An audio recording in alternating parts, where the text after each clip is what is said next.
Good afternoon, everyone, and welcome to Topic Time with Harrison Young on a very nice, mild November afternoon. The weather is unbelievable outside. I have a great show here tonight. Otherwise, I'd probably be out jogging through the park or across the road. But we have an awesome musical guest tonight. I've had so many of them lately, and he's also a writer, and there's a lot to him that we're going to find out and actually look at footage of. But before we do that, got to read these incredible underwriters, and then we will get right to it. So we got Speedy Oil Change in Abington. We got Smoke and Ashes Tobacco Shops in Whitman, South Weymouth, Hanson, and Pembroke. We got Sesh Wellness and Accessories in East Bridgewater.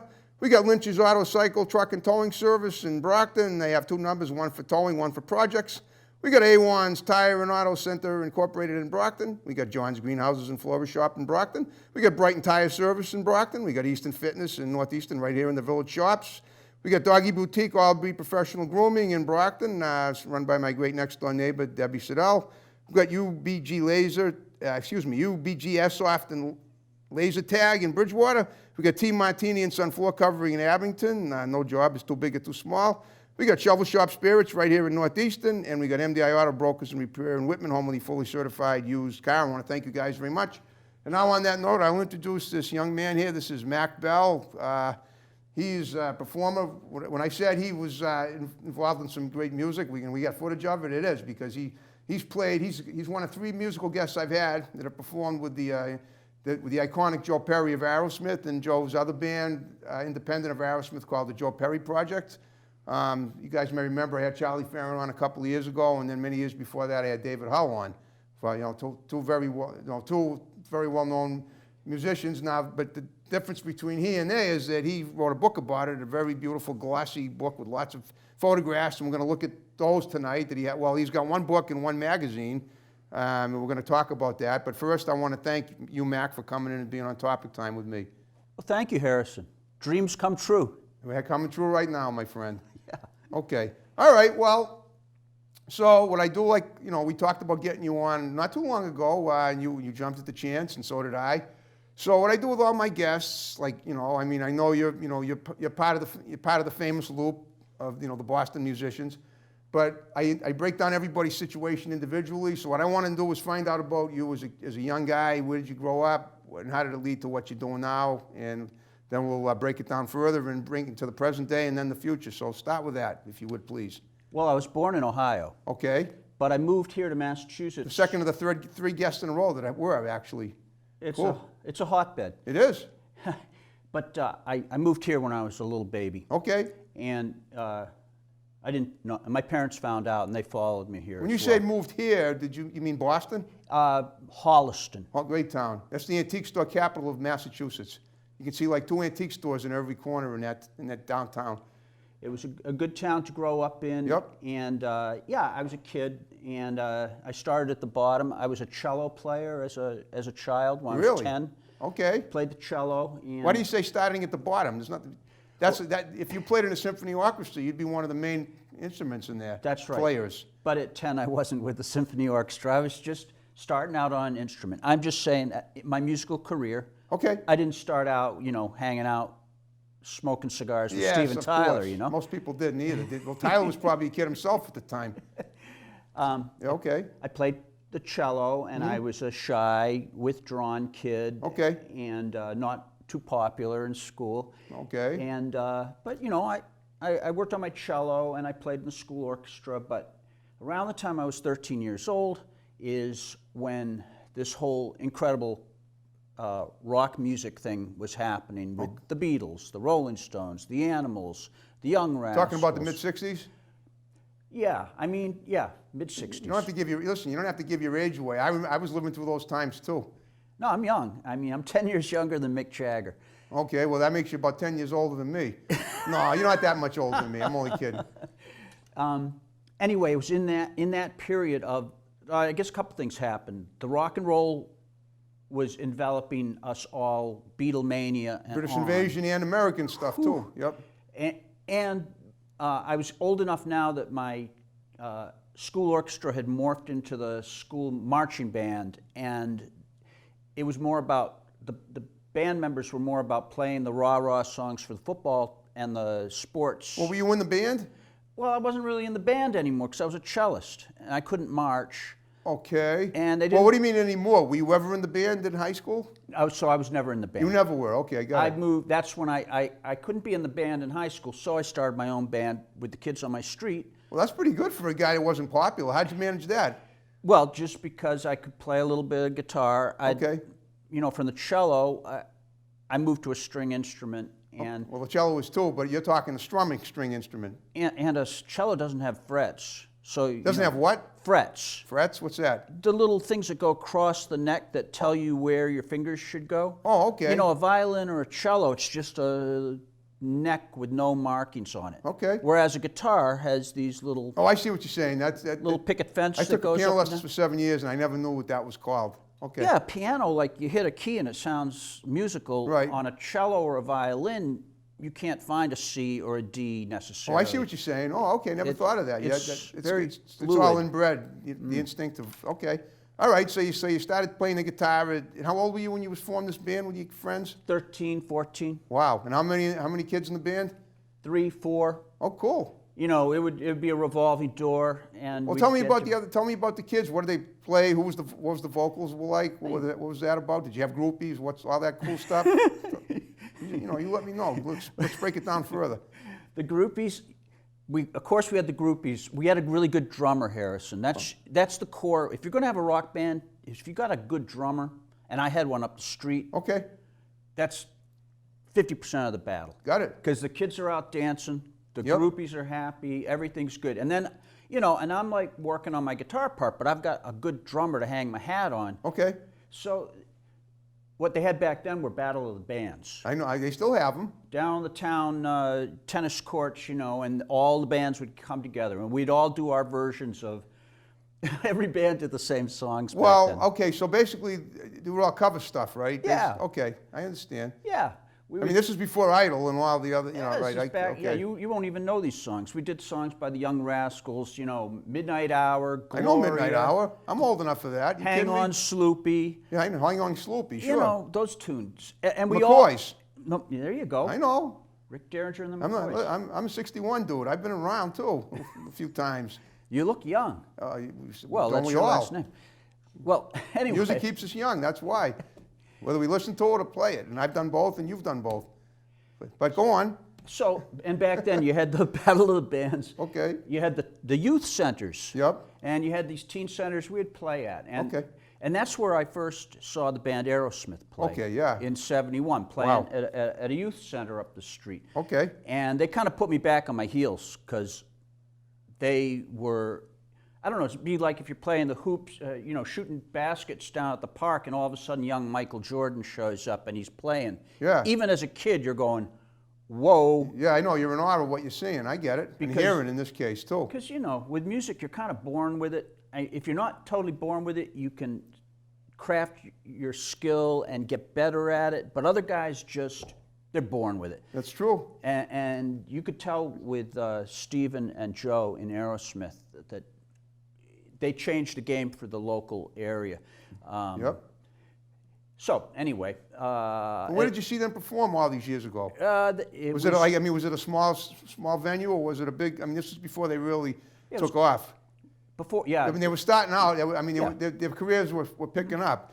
A couple of years later, they did Dream On, and then after that, you know, Get Your Wings, and then Toys in the Attic. That's On and my on. all-time favorite.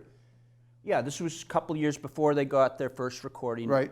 deal. They were starting out at a place called Lakeview on Route 16 in Mendon. Cool. The Great town, area. town that's famous for its drive-in. I know. Right up the street. And it's from the zoo too drive-in. now, or it used to be. I don't know if it's there anymore.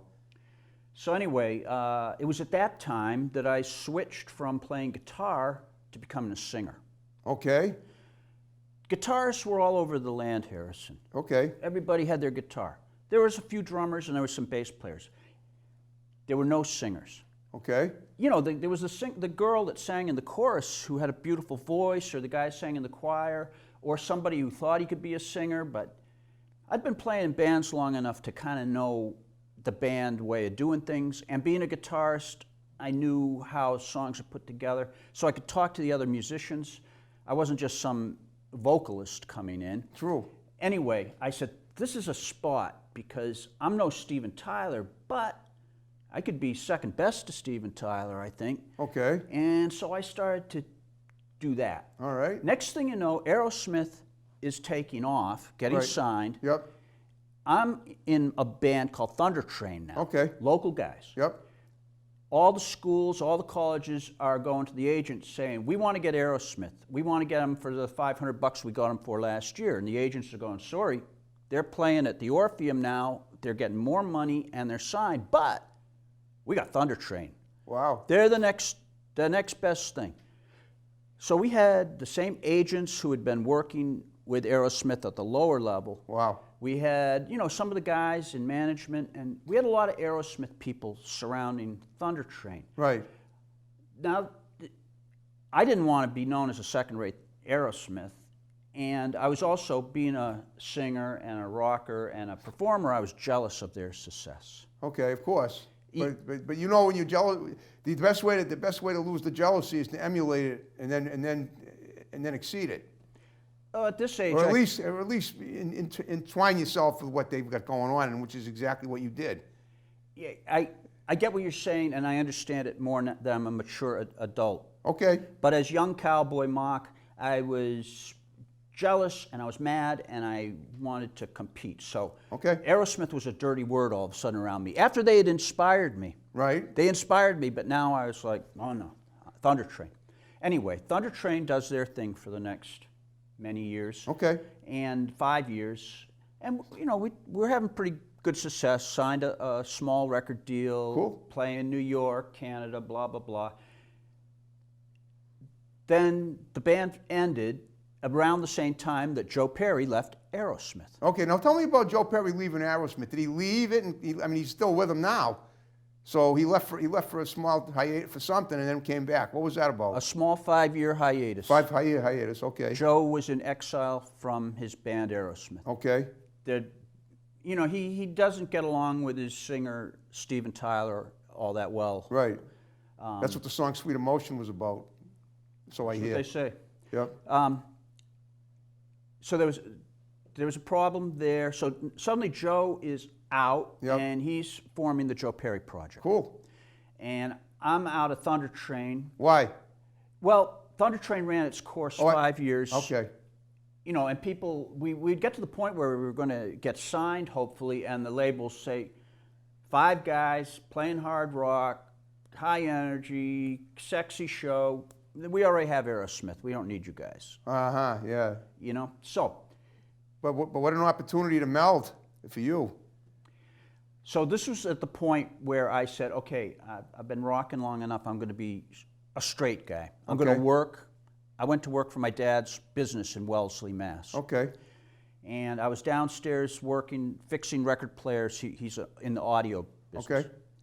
And I was downstairs when a phone call comes in. It's Earthquake Morton, who's working at a management company that's just signed Joe Perry, and Joe's singer, Charlie Farron, has just left the band, and Joe needs a new lead singer. Ta-da. Cowboy, this job's got your name all over it. Believe it or not, I hung up the phone. That's how the book begins, with the phone call. Okay. And I said, no thanks, I don't want it. I had enough heartache in this show business. Have had doors slammed in my face. I don't want to do it. Phone rings again. Sorry, no choice. You're going to do it. You're going to come to Boston this weekend. You're going to sing these 6 songs, and Joe Perry's going to hire you, and you're going to be the new singer of the Joe Perry Project. That is awesome. Well, guess what?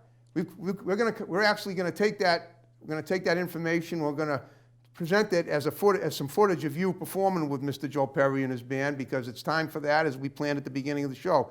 So without further ado, it's Mach Bell, Joe Perry, and the Joe Perry Project, and we'll watch this awesome song, and we'll be right back.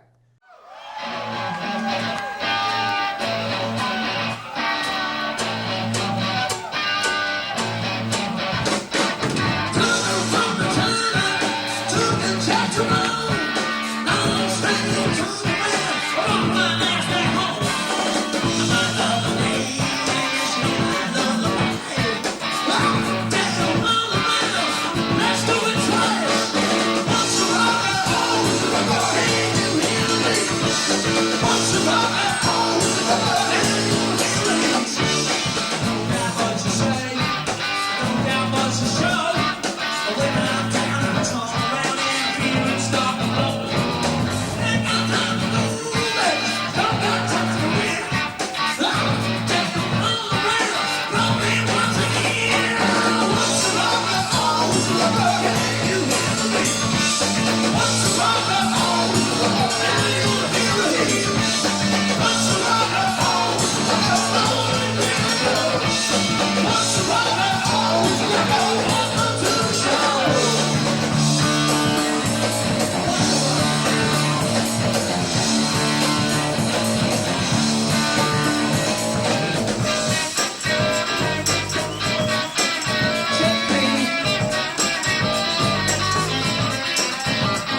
Well, that was great. Tell me about that. What was that? Oh, yeah. Yeah. That was Once a Rocker, Always a Rocker, which Okay. was the first song I wrote with Joe a couple days after that first audition I just told you about. Okay. And coincidentally, the name of the book, and the book, the reason the book exists is that day when I started with Joe, I started a journal. Okay. Like a diary. Like a diary. Got it. Like Marcia Brady. Dear Yeah, Diary, yeah. you know? Like Marsha Brady. Mac. Yeah, right. So I started writing this diary, and Okay. then, the years went by. I was with Joe for almost 2.5 years, and I had an entry for every single day from Wow. the beginning, the writing the songs, the long trek trying to get a new recording contract for the new band, and then finally getting the contract, the big tour.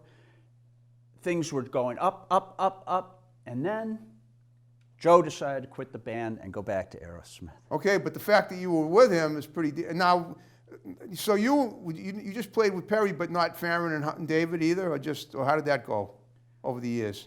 Right. The way it went, he did 3 albums with the project. Okay. First album, he had a singer named Ralph. Right. Fantastic Yep. talent. But Ralph didn't last very long on the road with the band, and so Charlie Farron came in. Now, from the beginning, David Hull had been the bass player, Oh, you had. Okay. and Ronnie Stewart had been the drummer. So they went through 2 singers, but the rest of the band was the same. Okay. But in the beginning of 1982, they lost their deal with Columbia. They lost their management with Don Law. You might remember Yes, the I name do. Don Law. I sure do. And David Hull and Charlie Farron decided to leave and get a record contract of their own and do their own thing. Okay. Which And then they appeared on Topic Time, which was the pinnacle of their careers they too. just continued on up. Okay. So it was Joe and his original drummer, Ronnie. Okay. And now I join, and Danny Hargrove, Okay, our bass player. sure. I don't know if this is the People magazine that came out earlier this year, and Well, hold it up so people can see. I'll hold it up, but I want to hold up the right page. Oh, okay. Yeah. Take your time. Yeah. This is the lineup. This is the lineup that we recorded the album with. It's Joe Perry, it's Danny Hargrove, myself with the leopard print, very nice shirt, and Ronnie Stewart, the original drummer, left, and Joe Pett, very famous Boston drummer, joined us for the last year. That was the Once a Rocker, Always a Rocker album. Okay. And it's all chronicled in my book. Okay. And Talk about the book now. How long did it take you to write that, and when did it come out? it's crazy, Harrison. It took me 2.5 years to write the original diary. Right, Because it's yeah. slowly, You did it one day at a time. one day at a time. Got it. And then it sat on my shelf for years. Okay. And I figured Aerosmith would go, like all the 60s and 70s bands, they would drift away and nobody would even know who Joe Perry was by the time I got to this point in my life. Okay. I had no idea. Nobody did. Nobody knew that Nobody rock and did. roll these guys would still be This thing is making magic all these decades later. 50 years of Aerosmith, America's greatest rock band. I mean, we had no idea when I was writing this back then that Joe would ever come back to that kind of fame. So, as Aerosmith remained a name that everybody knew, I said, maybe I should release these diaries. And I was doing, shows, and the host on one of the shows said, "You've got to release those diaries." Cool. This was 2 years ago. So, okay. Then it took me all of 2 summers ago to really get it together in publishable form. Wow. And then we put it out, and what do you know? It looks amazing. It looks amazing, thank you. It And reads amazing too. From what from the scanning I've done of it, it's incredible. it's been doing great. And then this year, we went back in the studio and we did the audio book version of it. Wow. That's out now. Is that like you narrating it? I'm narrating it, but we got Earthquake Morton, the Okay. guy that was on that phone call with Right. me, Yep. to do setups. He's got a very deep voice and very dramatic. Sounds And like you could be a DJ too, as well as a. Okay. he sets up the scenes, Yep. the van is rolling into Las Vegas, and the lights are high, and Cowboy gets out of the van, and he says, and then I pick up with the action, you know. So it's kind of cinematic. It's like a movie almost, except without the vision. It's more, and I've got Charlie Farron. Cool. I got Danny, and I got Carter Allen from WZLX. Got to get him on the show.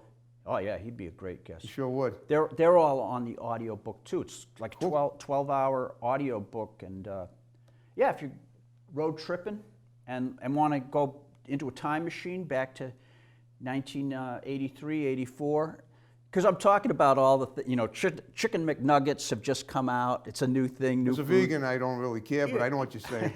Joe wouldn't let us go to McDonald's either, but I'd heard about it. Okay. ATMs were a brand new thing. Yep. Video cassette players, and I don't know, there's all these 80s things that are going on that we're discovering. Well, what was going on with Joe at that time? I mean, was Aerosmith, I know that there was a little hiatus for them because there was some issues with their situation. They had, they weren't as committed to the music, and they had some of the problems that a lot of us have over the years, making self-abuse, but then they fixed it eventually, and now they're back with, they came back in the 80s and 90s, sound as good as ever even today.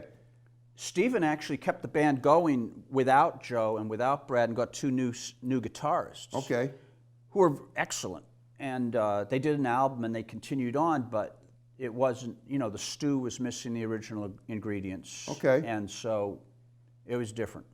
Sure. It's like the new Coke. Yeah, I know. I haven't tried the new Coke, but I hear I haven't had any of the old Coke even longer than that. Okay. Well, guess what? We went down to the final 5 minutes of the show. So that is so cool. This is pretty special. I would love to, anyone you could get on my show would be awesome. And any of these people, if they like what they see here. I'll give my people a call and see if their people can put together your people with the people. And my people is just, it's Kim and the people I work with here at my other stations too. But it's through me that everyone goes to get on Topic Time. But the other thing I want you to do now is we're down in the final 5 minutes is to give shouts out to people that are going to see the show. And you can include Joe and Steven and Carter Allen, and and then we'll wrap it up. We condense them, that's all. Thank you. Sure. I will. Thanks to my co-narrator on the audio book, Earthquake Morton. Earthquake Morton, yep. And my girlfriend out on the West Coast in San Diego, is her birthday today, Elizabeth Berry. Congratulations. The Berries. I love the name. Birthday. And my friend on Instagram, I was on Instagram, a live stream on Instagram with a whole huge room full of teenagers the other night, and Oasis in the Night, Katie down in Connecticut. I want to say hello and thank you for that incredible Still got groupies, experience. it sounds like. Good for you. Well, and never too old. and yeah, say hi to Danny Hargrove and to all my friends. I don't know if, I played on a roof of a barn here in Easton back in the 70s. Okay, were you on something It was besides called- the roof? It was called the What Not Farm or the Why Not Farm on 106. Maybe one of the viewers remembers. Okay, there's a lot of farms on 106. There's even a horse farm there. Maybe that's where it was. We said, where do we set up? Up on South Street. They told us to set up on the roof, and the kids danced in the field. That is awesome. So hello to the What Not, Why Not Farm, and yeah, and Carter Allen, thank you for your help also with the audio book. And Topic Time, man. You can't beat that experience. You tell them. my cat, Lucky, my wife, Julia, she didn't notice that I said my girlfriend out in California, so Okay. don't worry. And yeah, and most thanks to Harrison Blake Young. Thank you so much, and thank you, because I always say it's great guests that make Topic Time prime. And popping those fingers. And we're about to do it again.